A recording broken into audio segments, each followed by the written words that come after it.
So we discuss a lot about the superpowers and all those players, including Middle East, including the United States, especially for the China. I would like to know, are there any bad effects to Thailand? I think Thailand is being put in a very difficult situation, whereby we have to choose side. Yes. It's very difficult to stay neutral. Yes.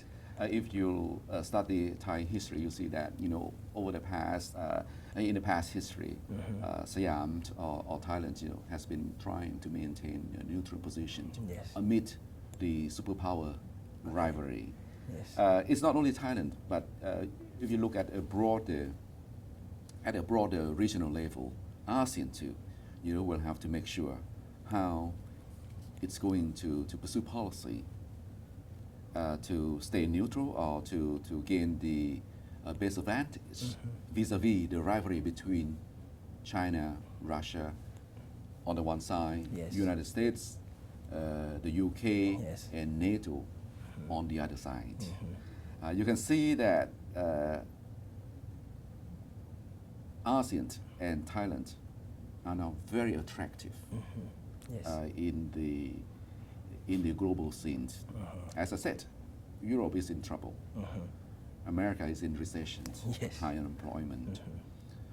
Middle East is in deep conflict. The only area of growth, the only area of prosperity in this world is the Asia Pacific, in which ASEAN, in which Southeast Asia is the integral part.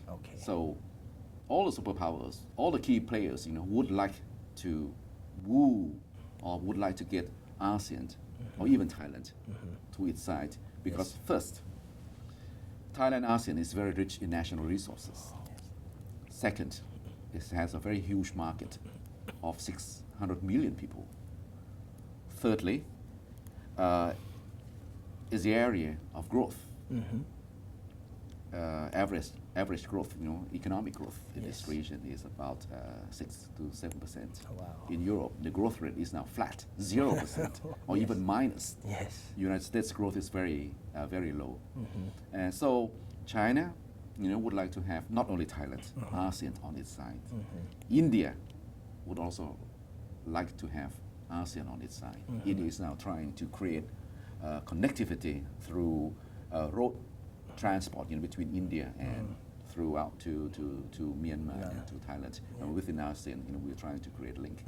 And you can see that the strategy of China is to create linkages with ASEAN. First, through the China-ASEAN Free Trade Agreement. Secondly, through China-ASEAN connectivity. In the north part of Thailand, you see that China is building up the roads to connect between southern China, Myanmar, Thailand, and then there is also a rail project linking southern China with Laos, Vietnam, and then the northeast of Thailand down to Malaysia and then Singapore. And most importantly, and the third area is through bilateral currency swap agreement. China is now trying to promote yuan or renminbi as the international reserve currency of choice. So far, China has engaged in a lot of bilateral currency swap agreements. Say like recently with Brazil, the deal is worth about 30 billion US dollars, meaning that when China purchases goods from Brazil, it pays in yuan. And when Brazil purchases goods from China, it pays in real. And in this way, both parties circumvent the US dollar, doesn't have to use the US dollars. And these bilateral currency agreements have been increasing quite significantly. With the Bank of Thailand, I think the amount is still very small, very insignificant, about 7 billion yuan. I think there is still a lot of room, to grow, because the Bank of Thailand now, or Thailand is now international reserve of 170 or 80 billion US dollars is largely dominated in US dollar and euro and some yen. And think as we move on, I think you will see that the Bank of Thailand or the central banks within this part of the world, within ASEAN, will have more yuan transactions, in order to diversify the portfolio or the risk. Yes. And you see that the United States, of course, United States, Britain or NATO are not very happy Yes. with this kind of arrangement, Yes. that India or China are trying to have more influence, Yes. in the ASEAN region. region. So Yeah. Thailand, I'm not going to say that it's bad effects or good effects, Yes. but it's the reality. It's the reality of yes. geopolitics that we have to play along within. I mean, within our means that is bilaterally, or within the regional means that is within the ASEAN framework. But as you can yes. see, recently the meetings in Cambodia, Yes.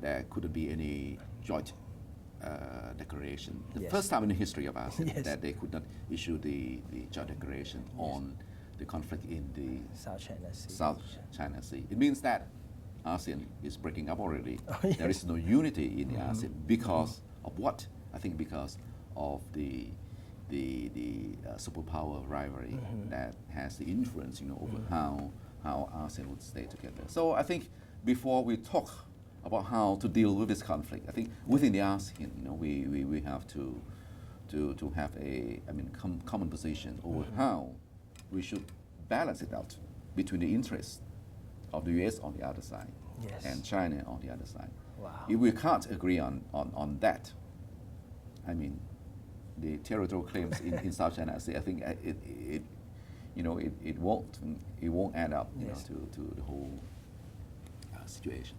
Yes, that's come to the last question that I really want to ask you.